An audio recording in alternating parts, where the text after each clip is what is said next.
BNP চেয়ারপারসনের বিদেশ চিকিৎসার ব্যাপারে দীর্ঘদিনের আলোচনার পর অবশেষে চূড়ান্ত হয়েছে সফরের সূচি।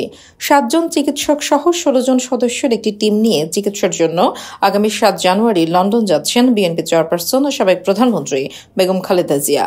7 জানুয়ারি রাত 11টায় লন্ডনের উদ্দেশ্যে দেশ ত্যাগ করবেন তিনি। সফরসঙ্গী হিসেবে বেগম জিয়ার সঙ্গে থাকবেন ব্যক্তিগত চিকিৎসক, কর্মকর্তা ও পরিবারের সদস্যরা।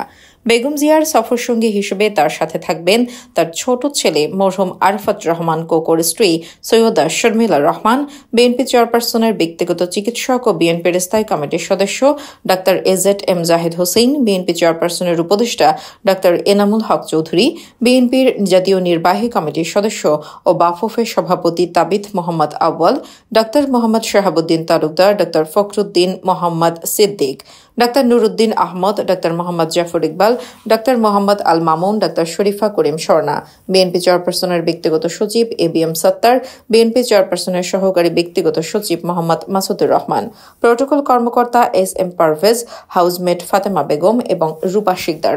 ইতিমধ্যেই খালেদা জিয়ার চিকিৎসার জন্য লন্ডন যাত্রার যাবতীয় প্রস্তুতি সম্পন্ন হয়েছে বলে জানা গেছে। তার আসন্ন সফরকে নির্বিঘ্ন করতে প্রয়োজনীয় সব পদক্ষেপ নিয়েছে পররাষ্ট্র মন্ত্রণালয়। সম্পন্ন সফরে ভিআইপি প্রটোকল পাবেন খালেদা জিয়া।